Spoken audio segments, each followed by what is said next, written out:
Hi, welcome to Alamo Sewing Time. I'm Natalie from Alamo Quilt Shop, and we're going to give folks just a couple minutes to join us. And while we're doing that, I'll tell you a little bit about us in case this is the first time you've joined us.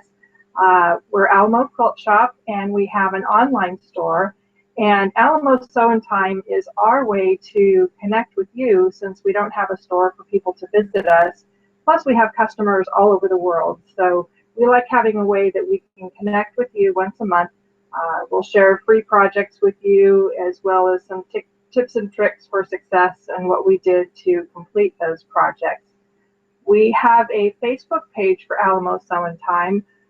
It's a place where you can ask questions or share ideas about what you see here each month, as well as ongoing sharing of projects and tips and ideas. So we have a great group of ladies, and we do giveaways from time to time. So if you're not already part of our Facebook group, we'd love to have you join us. Also, to let you know that this is meant to be interactive to the extent that we can. So if you're looking at your YouTube screen right now, if you're watching us live, there should be a place on your screen where you can add comments. So we'd love to hear who's with us today. If you get a chance, just tell us who you are and where you're watching from. And we're going to get started here in just a minute. The other thing about Sewing Time is we have exclusive savings for people who join us over the weekend, whether you can make the live session or if you come watch sometime over the weekend.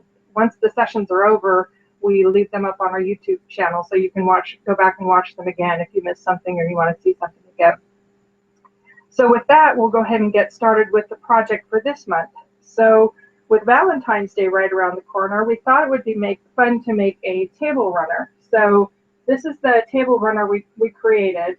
I have it bunched together in the center just a little bit so you can see the two ends of it. So we have 3 hearts on each end with a little accent strip in there. So first we'll start with the heart squares. So these, the project takes 6 of these blocks, and they're going to end up 4 inches by 4 inches. And you can actually, if you want to, make a few extra of the heart blocks and use them for mug rugs. They would be great gifts for people for Valentine's Day.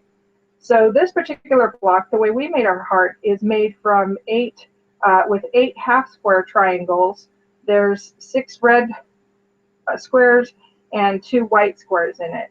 So we found some methods to make the half square triangles a lot faster. You need 8 per heart, and so that would be 64 overall. So making 64 half square triangles, we wanted to find a quicker way to do it. There's several methods available out there, whether you can do paper piecing.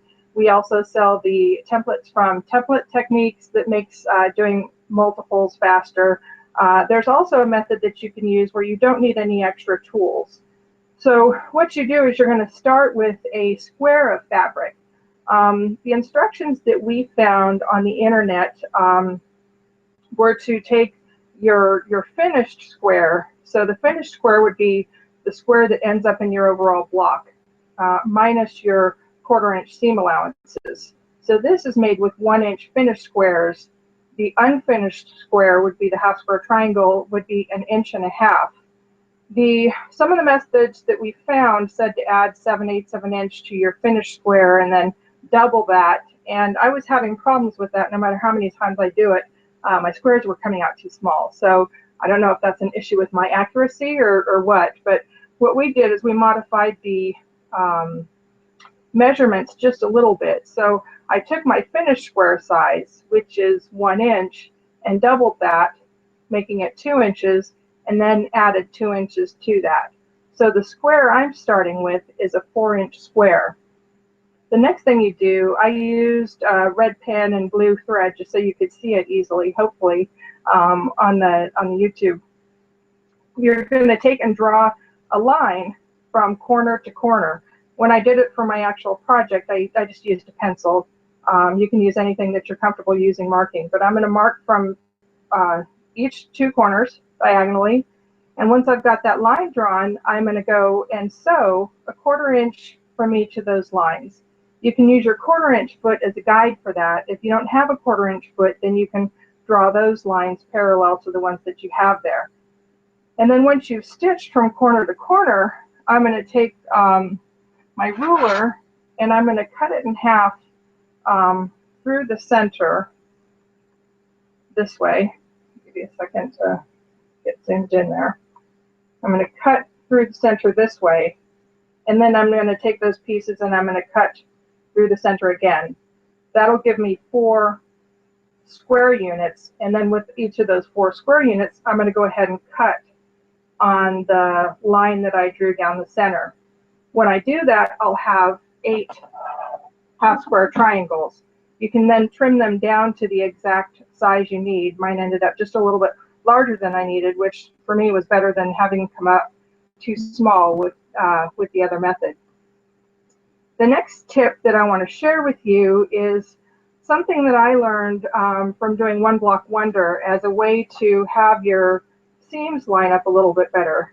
I don't know about you, but sometimes I get frustrated when I'm sewing rows together that have seams in the middle and the seams aren't lining up with each other. So through that One Block Wonder process, I found a video where a lady had come up with a great technique. And so what she does in joining her pieces, to show you an example, I have 2 pieces here that are essentially 2 squares of fabric with the seam in the middle. So what I'm going to do is I'm going to take those and I'm going to put them together, and I'm going to line up those seams where they're supposed to meet. When I have them lined up, I'm going to take a pin, and you want to use a really fine pin, and I'm going to bring it in about 1/4 inch from the edge of the fabric, and I'm going to take that pin and I'm going to run it right through that seam. So I have my pin there and it's perpendicular to the fabric. Next thing I'm going to do is I'm going to turn it over, and I don't know if you can see that, but I'm way off. So what I'm going to do is I'm going to take off this back piece of fabric and I'm going to scooch it right over and get it through the middle of that seam as well. So now when I look at it on the top and on the bottom, I have my pin coming right through where that seam is. So at this point in time, what I don't want to do is take that, and I didn't have these pressed beforehand, so that would have helped a little bit. I don't want to take this pin and rotate it like this.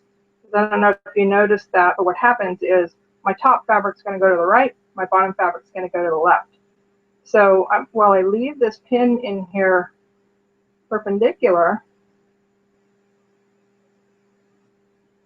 it should pretty much stand up on its own. I'm going to take another pin and I'm going to come in here and go along the top of the fabric, just slide it in just enough to catch the fabric. So I've got a pin going along here. Now I can take this pin out that held everything in place for me, and I've got my fabric lined up so that when I sew the pieces together, everything's going to line up correctly. I didn't press these, so it might look like they're not going to come out okay, but it works. The other thing that I did, or that I've learned to do, is when I'm sewing, when I've got the block completed, so we're going to sew the half square triangles together like this to form the heart.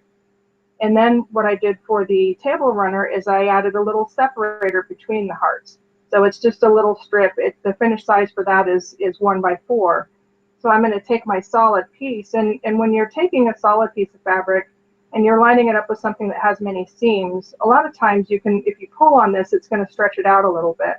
And I used to put these pieces together and sit down and sew and hope everything comes out all right.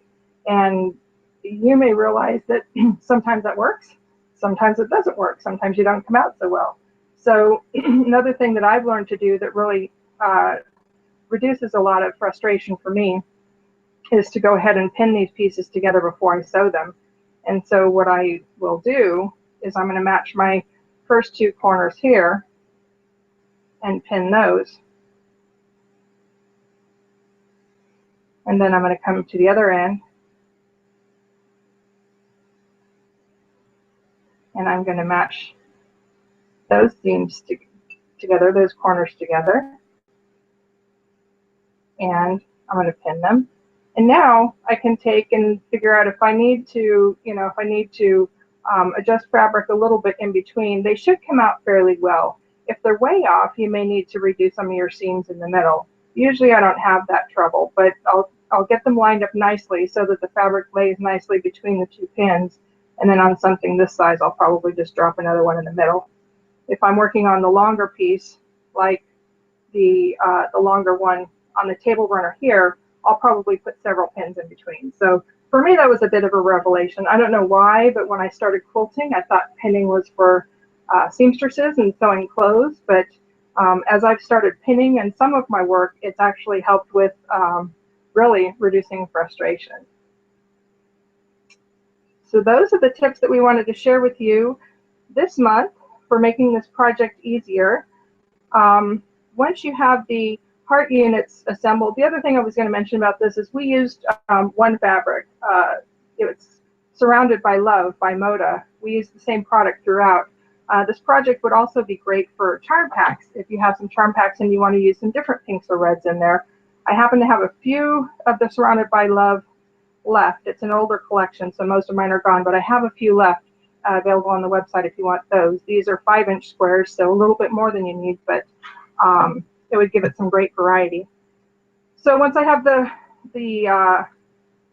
4-inch squares done together, I just added a little separator piece in between the blocks here, another 1-inch piece to bring those out a little bit, and then a 1-inch strip along the top and along the bottom. And then I made the finished size of the accent strip 1.5 inches. So I cut it 2 inches and added it to there. And then just sewed each of those units to the end of a middle piece. Mine finished comes out 16 by 54.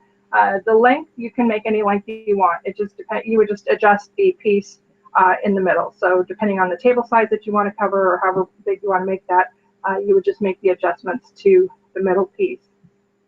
We will have step-by-step instructions for the project on our website, actually on the Facebook page a little bit later today.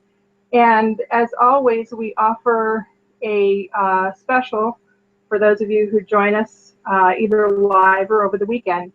So the special this weekend is 20% off pre-cuts. So if you want to hurry and grab one of these before they're gone, you could get 20% off of these. I think they normally retail for about $9.50, so you can get 20% off of these or any other pre-cuts on our website. When you come to, you put those in your shopping cart. When you get to the checkout,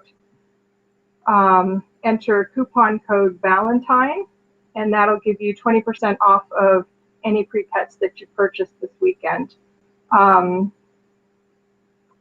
We would love to have you visit us on our website, which is alamoquiltshop.com.